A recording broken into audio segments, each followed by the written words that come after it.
In the first months of the Pacific War, one fighter plane was so dominant that Allied pilots were given a single standing order if they encountered it in the air. Do not engage in a turning dogfight. That plane was the Mitsubishi A6M Zero, and for a brief window in history, it was arguably the best fighter aircraft in the world. The Zero entered the war in 1940, and almost immediately it embarrassed anything the Allies put against it. It could outturn nearly every enemy aircraft in the sky. It had a combat range far longer than fighters of its era were expected to reach, and it climbed and maneuvered with a lightness that seemed almost unfair. Japanese pilots, many of them highly trained veterans, used the Zero to dominate the skies over the Pacific in the opening year of the war, racking up lopsided kill ratios against American and British aircraft. But the Zero's greatest strength was hiding its greatest weakness. Every advantage it had came from one core design decision: weight. Japanese engineers stripped the aircraft down to the bare minimum to make it as light and maneuverable as possible. That meant no armor plating around the cockpit and no self-sealing fuel tanks. American and Allied pilots eventually discovered that a Zero could be brought down by a relatively short burst of gunfire because there was nothing protecting the pilot or the fuel lines.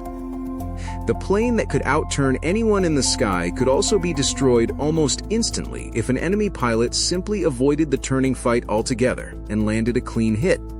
That weakness became fully exposed after June 1942, when a Zero crash-landed nearly intact on a remote Alaskan island during the Battle of Midway campaign.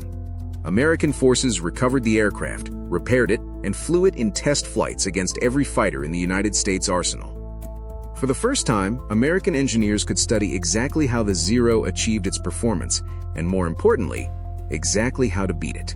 The result was a complete shift in American fighter design and tactics. The Grumman F-6F Hellcat and the Vought F-4U Corsair were built specifically with lessons learned from that captured Zero in mind. Both aircraft sacrificed some of the Zero's legendary agility in exchange for heavier armor, self-sealing fuel tanks, and significantly more powerful engines. They couldn't outturn a Zero in a tight dogfight, and pilots were trained never to try. Instead, American tactics shifted entirely. Pilots used a maneuver called the Thach Weave, where two aircraft flew in a crossing pattern, covering each other's blind spots so that an enemy plane diving in for an attack on one aircraft would fly directly into the guns of the other. Combined with heavier firepower, tougher airframes, and eventually a steady decline in the number of experienced Japanese pilots as the war dragged on, the balance of power in the sky flipped dramatically. By 1944, American pilots flying Hellcats and Corsairs were achieving kill ratios overwhelmingly in their favor, a stunning reversal from the early days of the war when the Zero had seemed nearly untouchable. So which fighter was actually better? The honest answer depends entirely on which year of the war you're asking about.